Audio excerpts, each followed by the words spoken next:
శ్రీ గురుభ్యో నమ. శ్రీమాత్రే నమో నమ.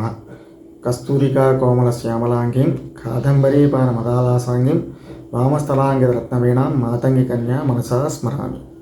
భగవద్బంధువులకి నమస్కారం. నేను మీ సురేష్ కుమార్ శర్మ. ఈరోజు నేను చెప్పవలసినటువంటి విషయం ఏమిటి అంటే, అయ్యా, ఈ సంవత్సరంలో మనకి శ్రావణ మాసంలో వచ్చేటువంటి శ్రావణ మాసంలో అత్యంత విశేషమైనటువంటి ఫలప్రదమైనటువంటి వ్రతం శ్రీ వరలక్ష్మి వ్రతం.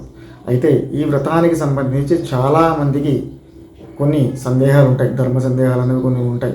అంటే ఈ యొక్క శ్రావణ మాస వరలక్ష్మి వ్రతంలో మనం చెప్పుకోవాల్సింది ఏమిటి అంటే, శ్రావణ పౌర్ణమికి ముందుగా వచ్చే శుక్రవారం నాడు చేసుకోవాలి అన్నటువంటిది వ్రత కథలో వచ్చేటువంటి విశేషం చెబుతున్నది.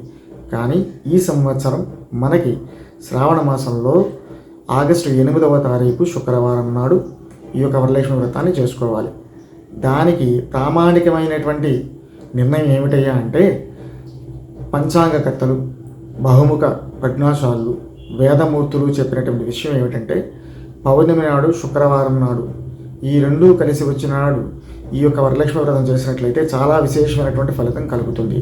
ఎందుకు అంటే, సాక్షాత్తు ఆ చంద్రుడు, పౌర్ణమి నాడు చంద్రుడు చాలా విశేషంగా 16 కళలతో విరజాలుతూ చాలా ప్రకాశవంతంగా ఉంటాడు. ఆయన లక్ష్మీదేవికి సహోదరుడు, లక్ష్మీదేవికి తమ్ముడు. కావున ఎప్పుడైతే మనం ఈ యొక్క వరలక్ష్మి వ్రతం చేస్తామో, చంద్రుని పూజించడం వల్ల మనకి మనశ్శాంతి కలుగుతుంది. లక్ష్మీదేవిని పూజించడం వల్ల అఖండ సౌభాగ్యాలు కూడా మనకి కలుగుతూ ఉంటాయి. శృతి సంపదలన్నీ కూడా మనకి కలిసి వస్తూ ఉంటాయి. అందులోనూ కూడా ఈ సంవత్సరం 8వ తారీఖు, 8 అన్నది చాలా అదృష్టమైనటువంటి సంఖ్య. అందులో 8వ నెలలో 8వ తారీఖు.